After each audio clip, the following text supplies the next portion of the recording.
Dean Rusk disagrees with you, and he was the Secretary of State at the time, but that's fine. The communist nations have exploited the turmoil of a time of transition in an effort to extend communist control into other areas of the world. Thoughts on Dean Rusk and America's involvement in Vietnam? I know next to nothing about that. Exactly.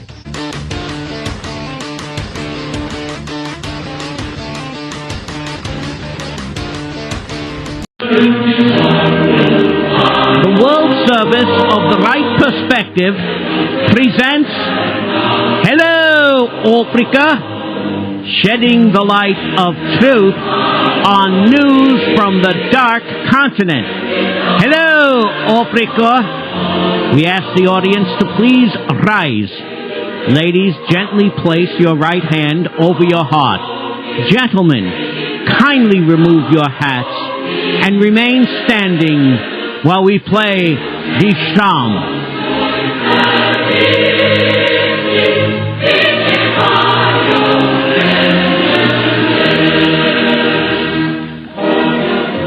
Our guest tonight is General Magnus Malan, author of My Life with the South African Defense Force. General Malan was not known to the general public outside of South Africa, but he is considered one of the great military geniuses of the 20th century. His victory over the combined Cuban imperialist, colonialist, hegemonist, outlaw lackeys, and ideological running dogs of the Moscow warmongers in Angola is considered by many to be up there with Douglas MacArthur's landing at Inchon, or for that matter, Hannibal's victory at Cannae. For just as in the Anglo-Boer War, the Boer folk stunned the world with their great victories over the British Empire. And so here you had the South African Defense Force up against the greatest modern empire, the Soviet entity, the illegal communist minority-ruled government, and their army was led by General Magnus Malan. We have questions for the general, and tonight many of those questions will be answered. So let us say, Goeiemorgen, General Malan, and welcome to the Rechte Perspectief. Good morning from a very sunny South Africa. Let me say, Frank and John meld aan verdien soos bevel, General. Thank you very much. I understand every word you say. Wow. I'm glad because, I'm not that... Frank's practicing his Afrikaans and he's getting better by the minute. I hope one day to make I can hear that. a trip. General, could you please give us a bit of your background? Certainly. I was born in 1930 as a South African citizen. South Africa lies on the southern tip of Africa. South Africa is by far the most advanced and developed country in Africa. Jacques Malan, a Huguenot, and the forefather of the South African Malans, arrived in 1688. That is 318 years ago in South Africa. At that stage, the Huguenots fled Europe because they were prosecuted and murdered because of their Christian Protestant faith. My family tree shows that I am of the 10th generation of born and bred South Africans. I'm proud to be a South African. I served most of my life in the South African Defense Force as a career army officer. Since my retirement, I wrote a book that was previously referred to. This book covers the historical military challenges that South Africa faced during the Cold War for 30 to 40 years, including the Soviet Union and communist foothold in Angola during that period. When did you join the South African Defense Force? I joined the South African Defense Force on the 1st of April 1950. I joined the South African Military Academy as a candidate officer. I was then 20 years old. After 4 years of successful military training and obtaining a university degree in natural science, I was promoted to a lieutenant.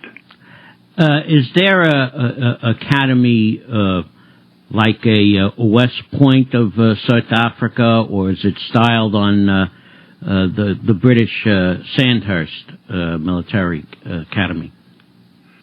Yes, we have a military academy that you can compare with West Point. I started at the beginning of the interview, and I referred to my 4 years of training at the academy. The military academy serves all three arms of the South African Defence Force, namely the Army, the Air Force, and the Navy. That is where you as an individual and as a potential military career officer gets evaluated, and it is then determined whether you have the right qualifications and qualities to become a military officer. Exactly the same that they do at West Point, and the same they do at Sandhurst. But there's differences amongst the three. The length of the course, the method, and the contents of the course do differ. How many years were you in the South African Defence Force? I joined in 1950. Right. And I served up to 1981, so I served for 31 years. I was promoted through the ranks and was fortunate to serve as the Chief of the Army and later as Chief of the South African Defence Force.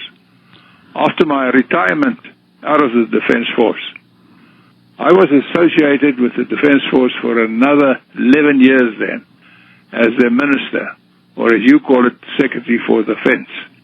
Therefore, for approximately 42 years, I was deeply involved with the South African Defence Force.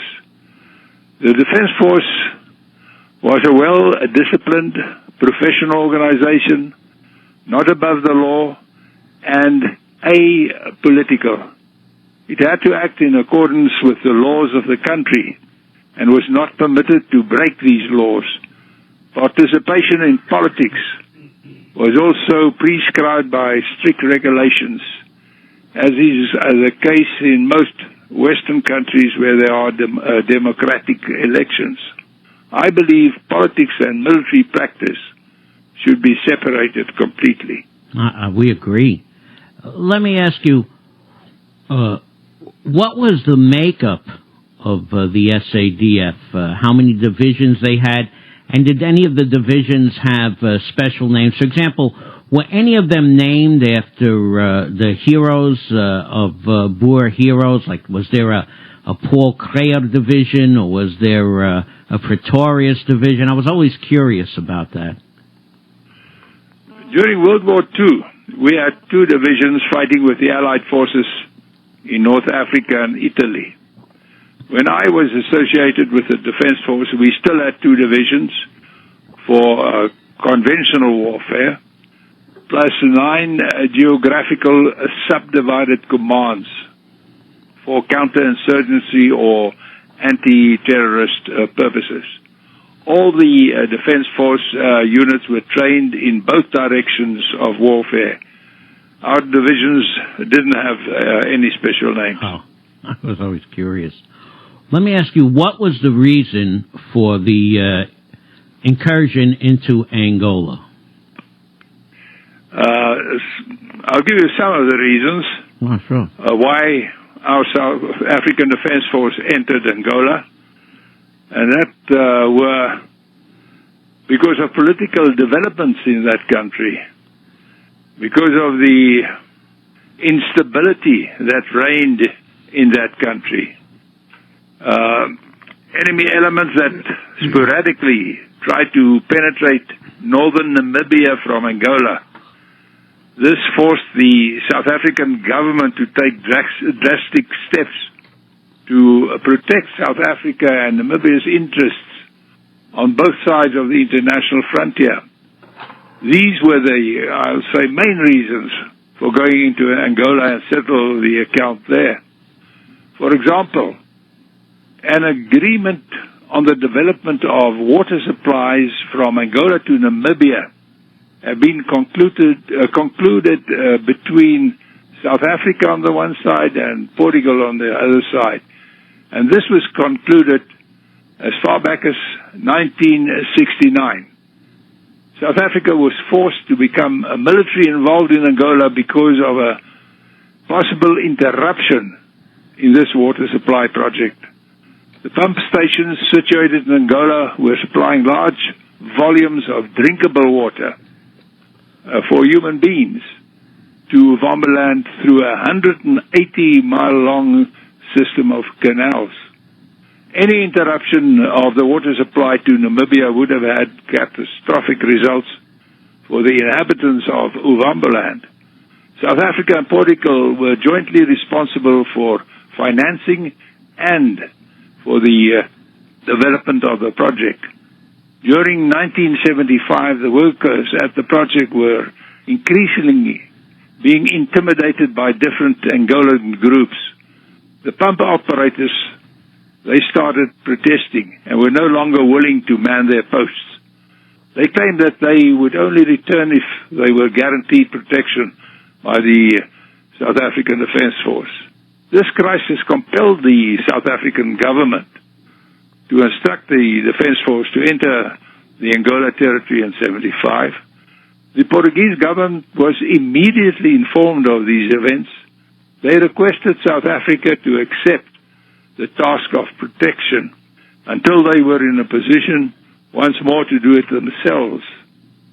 That never happened, and the Portuguese government informed the South African government that in view of their proposed withdrawal from Angola, Portugal could make no contribution to the protection of the scheme. In the meantime, Cuban, East German, and Soviet presence and military support entered the Luanda area of Angola. Luanda is the capital of Angola. Did the South African Defense Force and UNITA fight side by side, or were they fighting separately from the South African Defense Force, but they were supplied by you?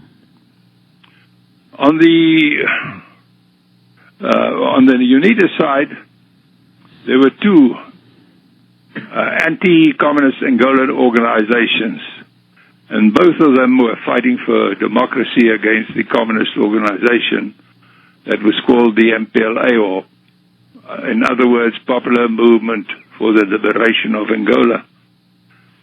UNITA's leader was Dr. Savimbi. UNITA standing for United National Independence for Total Angola. We supplied the UNITA movement.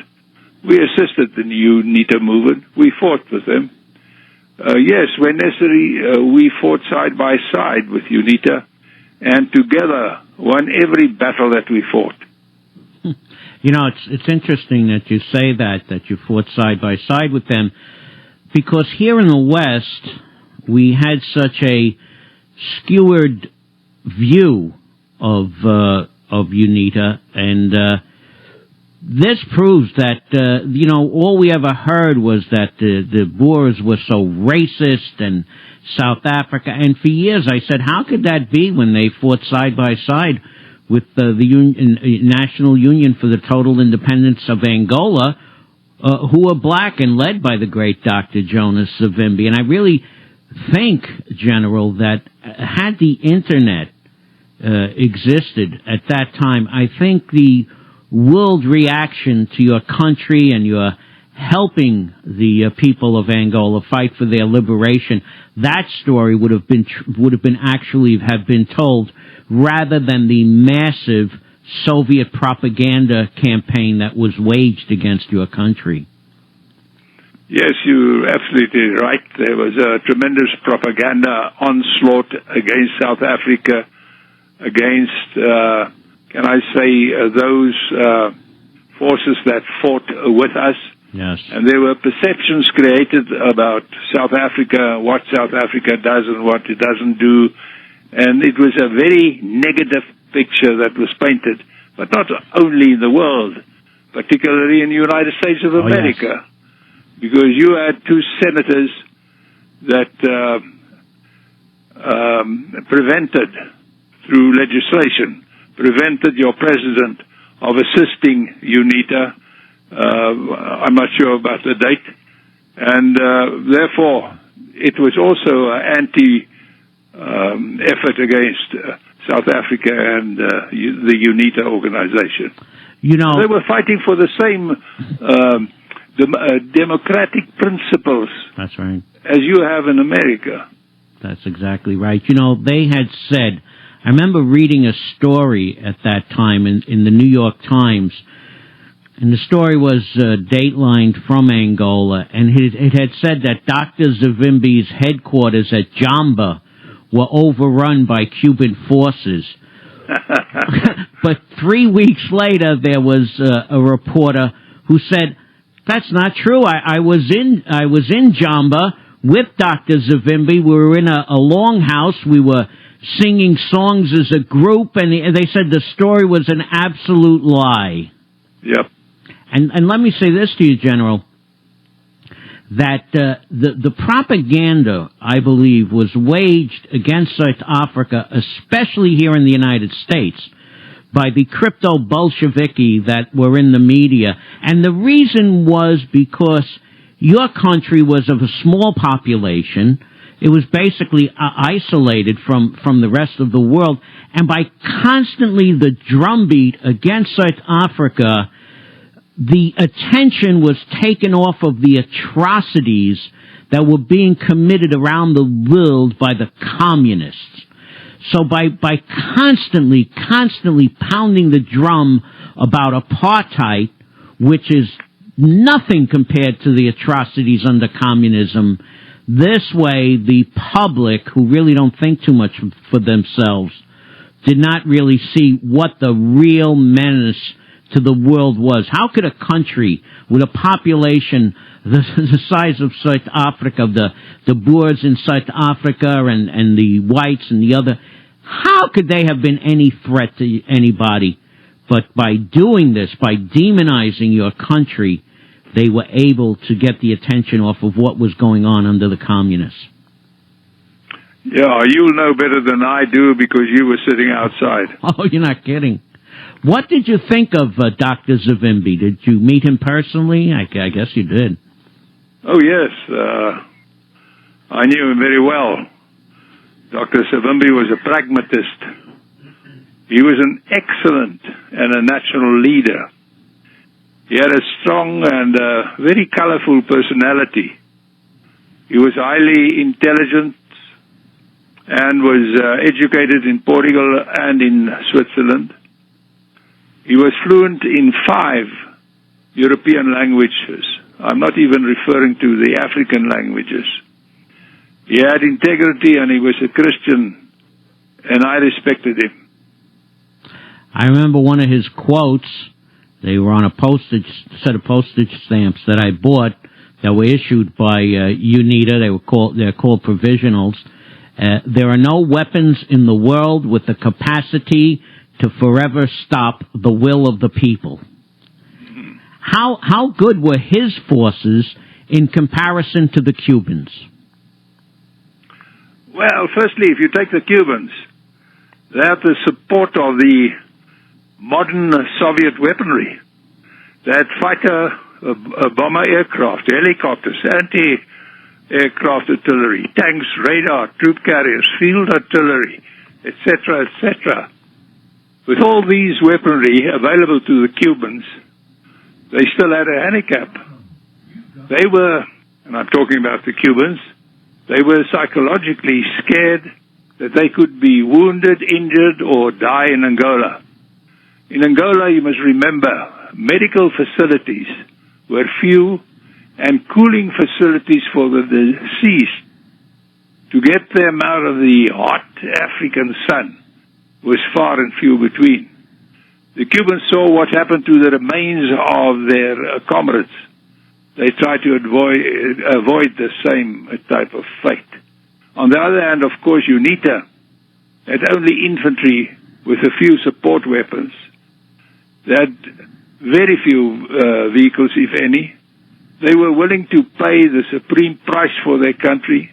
They were brave, fighting for a cause, and they applied good African fieldcraft. When they needed military support, the South African Defence Force were more than willing to supply it. If I had to pick sides on fighting ability, UNITA would have been my first choice. Oh. I understand, I had read that a lot of the Cubans, the bodies were never shipped back to Cuba, but they were buried in Angola because Castro didn't want the public to know about the casualties his forces was taking. Is that true? They kept the bodies in Africa, and then after the war they took them back to Cuba and they had a mass ceremonial there. Yeah, they called it doing their internationalist duty. Yeah. How did UNITA compare against the MPLA?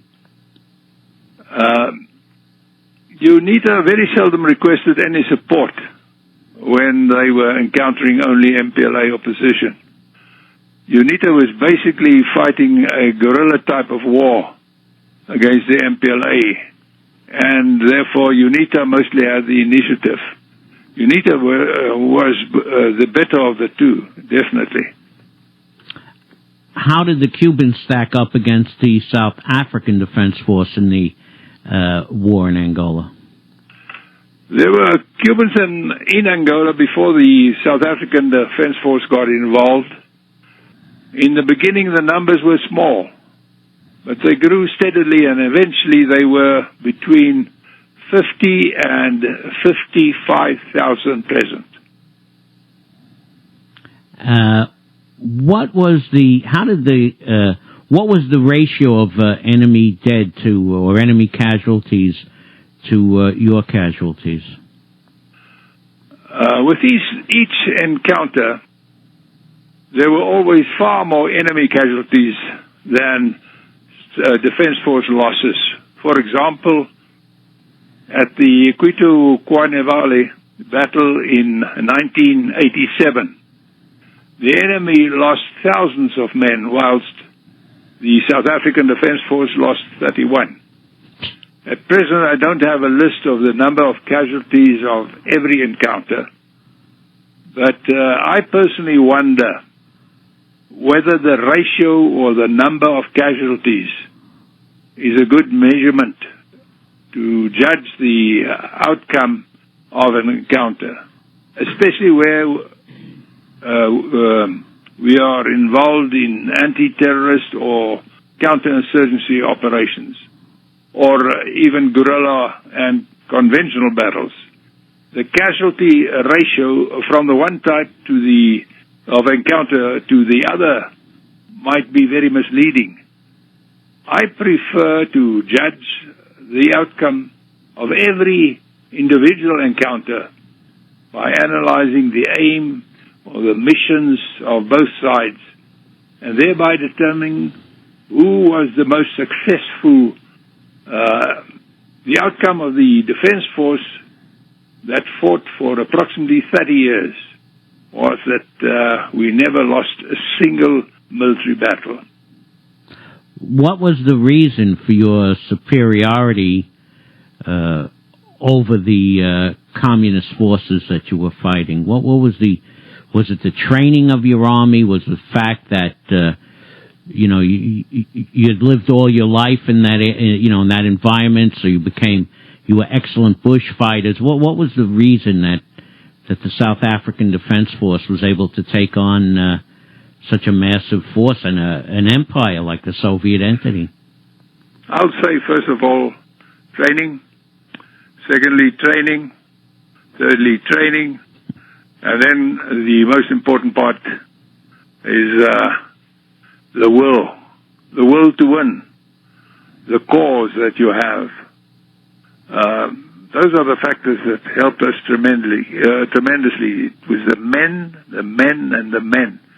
supplied with very good weapons and facilities. That gave us and of course, the men with the knowledge of Africa, fighting people coming from outside the continent of Africa. We had very good leadership. Could you tell us some specifics about the Battle of Cuito-Cuanza Valley? Because I remember reading about it here in the New York Times, and the Cubans said that they had won, and their quote was, "South Africa broke its teeth on the iron edge of Cuito-Cuanza Valley." Could you please, sir, tell us, because for years I've talked about this, and I've said I want to one day find out if this was just Cuban propaganda. So please take your time, if you like, and tell us about the battle and who really won. Yeah, you see, I refer to the casualties they've lost at Cuito-Cuanza Valley. That was thousands of men against our 31. But I'll rather put it this way. In 1986, the Soviet Union made the decision to attack UNITA's headquarters and to destroy it once and for all. Savimbi's headquarters was situated in the southeastern corner of Angola. That is close to the Angolan, Namibian, and Botswana border. The Soviet general who was in command, Konstantin Chaganovich, who had to accomplish this task, was regarded as an expert in counterinsurgency as well as in chemical warfare. Chaganovich had at his disposal some 1,000 fellow Soviet officers who were in command and training posts, as well as some 2,000 East German military personnel deployed with the MPLA's intelligence and communication services. The visible build-up of the MPLA with their Cubans and Soviet comrades made it clear that a large-scale military operations were being planned. It was also noticeable that these forces were planning a joint attack on Jamba, that is Savimbi's headquarters, and they were doing it via Mavinga along two axis routes. The first front was opened from Lekuz in a southerly direction against Mavinga. That was in April-May 1987. UNITA had to defend this front with its own forces, which it did with strong resistance and by cutting the enemy's logistical lines of communication with the front. The enemy was driven back to Lekuz in humiliating fashion and would play no further role in the attack on Mavinga or on the attack at Jamba. The enemy opened his second front approximately three and a half months later on the 14th of August 87. With this attack route aimed at Jamba, this was considered their main effort. The route stretched from Cuito River at Cuito-Cuanza Valley east to Mavinga, and from there to the southeastern corner of Angola with Jamba as its final objective. The forward enemy forces consisted of 5 brigades. They crossed the Cuito River from west to east. The combined strength of the enemy forces were between 50 to 60,000. They were armed with the most modern Soviet weapons. They were supported by excellent air cover and aerial combat capability. Our combined forces who had to defeat the enemy offensive was named 20th Brigade. It consisted of 3,000 members of the South African Defence Force and Southwest Africa Task Force, supported by about 8,000 UNITA troops. They were divided in 2 artillery-supported combat groups with a mission to prevent the enemy offensive from succeeding in capturing Jamba. A very brave, daring operation by the South African Special Forces in the beginning of September 87 severely damaged the well-guarded bridge across the crocodile-infested Quito River. Without the bridge, the river could only be crossed on foot, by helicopter, or by ferry.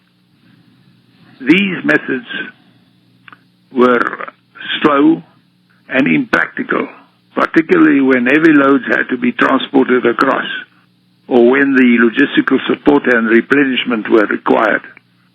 A very brave, daring operation by the South Africans, on their way to Mavinga.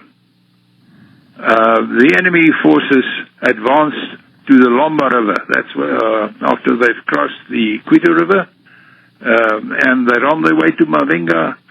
They advanced to the Lomba River, where our two combat groups awaited them. A particular feature of this front was the repeated failed efforts by the enemy to cross the Lomba River on its way to Mavinga. The 1st Enemy Brigade, who on 10 September tried to cross the river, suffered heavy losses. One of the 2 battalions they used were virtually wiped out by our fire, and 3 tanks were destroyed. On 12 and 13 September, 2 battalions of another brigade braved the river with a small section of T-55 tanks. Approximately 300 enemy soldiers were killed and 3 tanks were destroyed.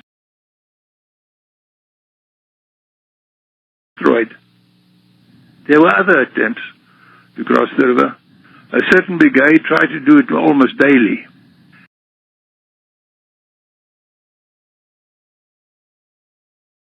They were very unsuccessful and were driven back with heavy losses on every occasion. It was clear that this brigade, despite its setbacks, was still under Soviet leadership and instructions and were implementing the usual Soviet tactics. The decisive battle of the enemy offensive took place on 3 October 87. Our forces were aware that a previous uncommitted enemy brigade wanted to join the remnants of one of the brigades that already took a beating. With this brigade movement into the open, our task force attacked them. The enemy brigade was destroyed, despite the fact that it was about 4 times as strong as our task force. Our task force won this conventional battle hands down, basically thanks to accurate timing and accurate support fire given at the right time and place. The men of the task force were incredibly brave and well directed and led by their officers and non-commissioned officers. As a result, the enemy offensive initially launched on 14 August fell apart. And in the wake of this beating, the envisaged enemy offensive was replaced by a hasty and poorly controlled retreat to Quito Cuernavaca by the remnants of the various enemy brigades. The South African Allied forces completed their mission. They halted and reversed the enemy attack on Jamba. This kept the enemy from getting closer to South Africa's borders. At the same time, UNITA was equipped with captured enemy material and trained to enable them to defend themselves against future enemy attacks. I think this remarkable success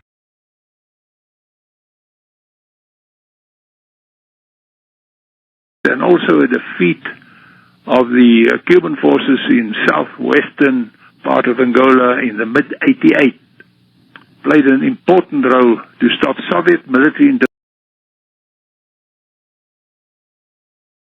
intervention and Cuban military involvement in Africa. These actions by the South African Defense Force made a contribution to the fall of international communism in 1989, as symbolized with the fall of the Berlin Wall. You know, it's said that, I always heard, they said that the South African army, if they wanted, you could have gone from Kapstadt to Cairo unopposed. So good was your army. We have a question, if this was from Major Henry Pinkham, who served in the SADF. He said, it is common knowledge that you won the war, but had to hand the country over to the ANC, who never won a military battle against the South African Defense Force ever. How did you feel when you realized that so many of your men had died in the struggle against the ANC, and yet the country would be presented to them on a silver platter? As I previously said, one of the tasks of the South African Defense Force was to ensure that the Constitution of South Africa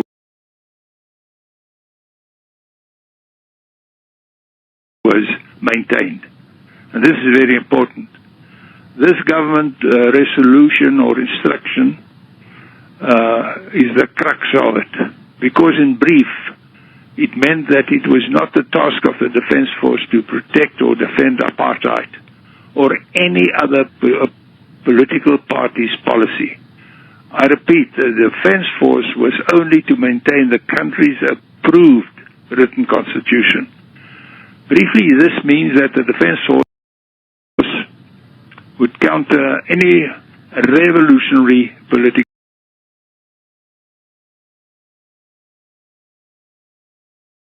changes, because these militated against the spirit of the Constitution. On the other hand, evolutionary changes, for example, those effected through the ballot box, were constitutionally acceptable changes and had to be supported by the Defense Force. After the fall of the Berlin Wall in 1989, the South African government decided in 1990 to negotiate the political future of South Africa with the ANC.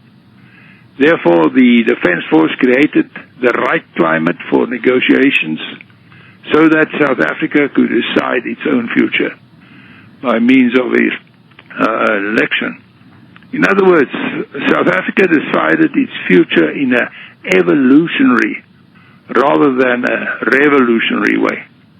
The Defense Force is a disciplined security force submitted to the results of the 94 election, and that election was won by the ANC.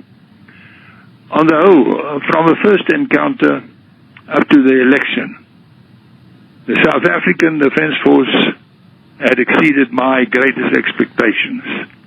They displayed courage and belief, perseverance, audacity, and enthusiasm, turning every task into a minor matter.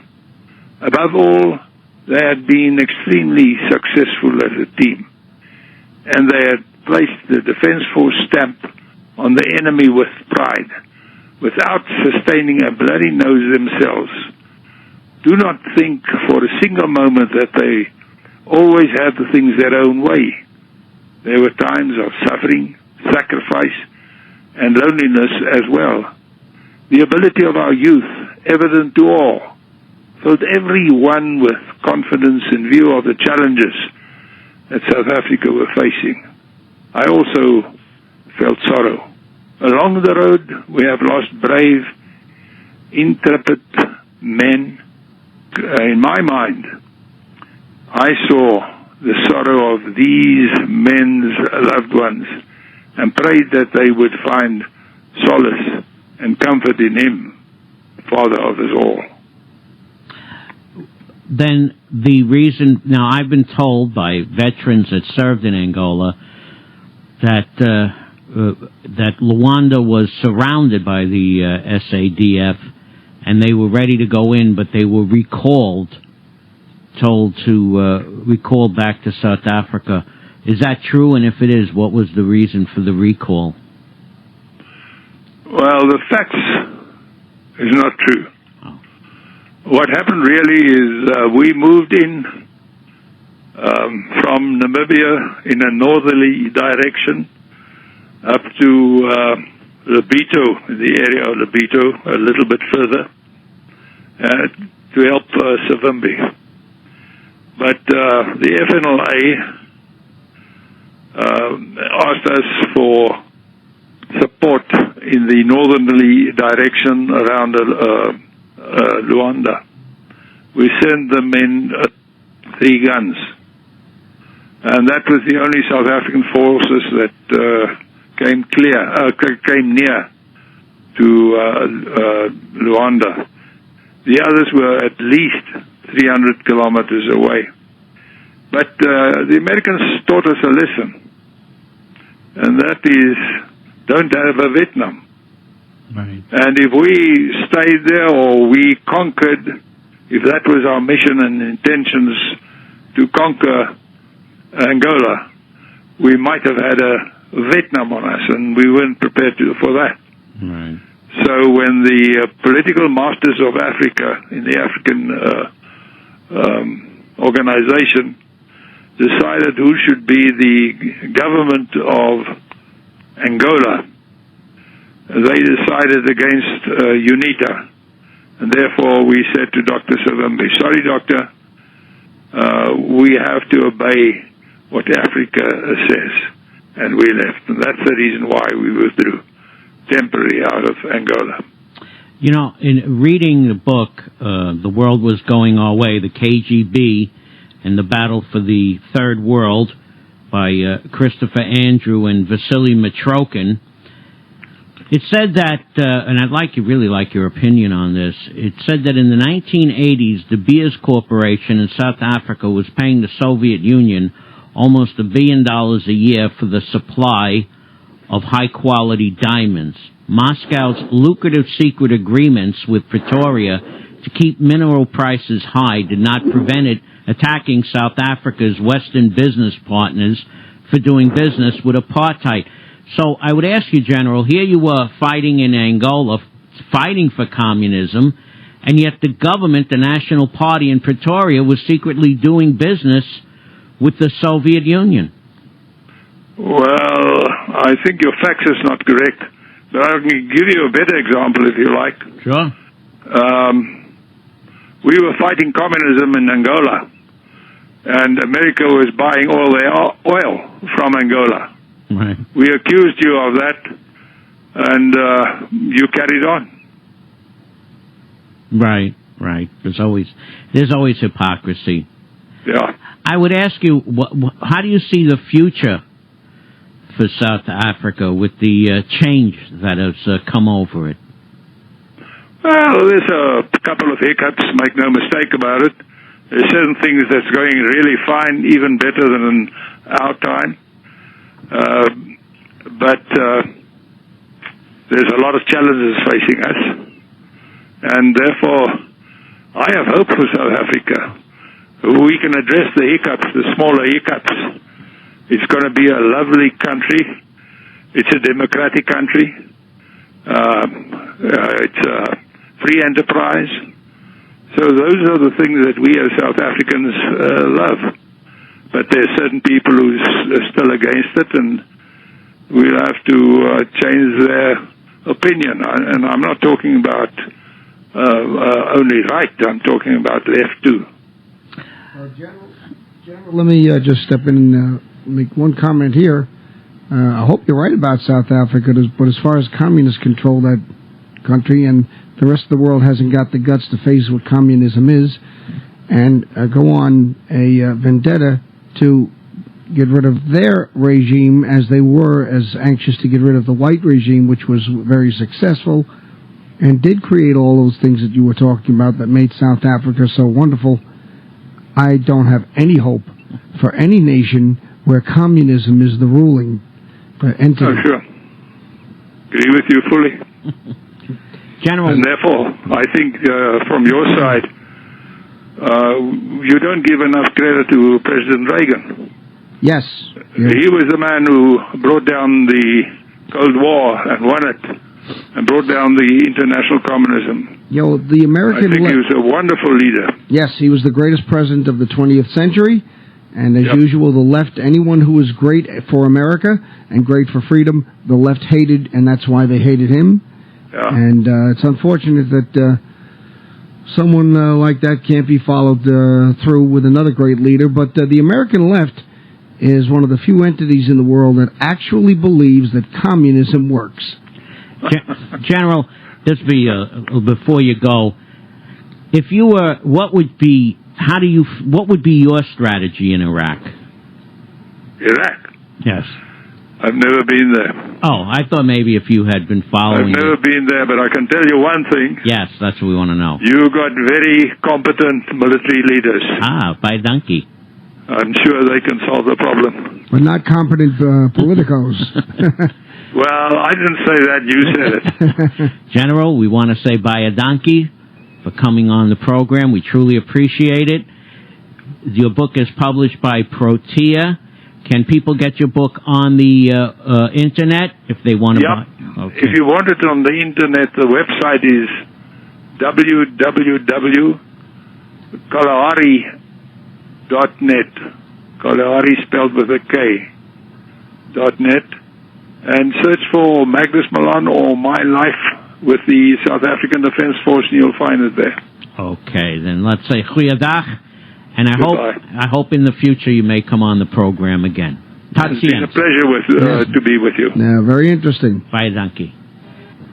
So I hope you enjoyed the interview with the general. I hope it cleared up a lot of things. He didn't want to admit that they were dealing with the Soviets, but hey, look, at the height of the Cold War in the 1980s, we were feeding Russia. You know, they didn't want instability, you know, because they felt if instability hit inside the Soviet entities, that an unstable country becomes an extremely dangerous country. So that's exactly why they kept. That's why I said there was going to be no atomic war at that time with Russia, because who was going to sell them their wheat? We weren't there.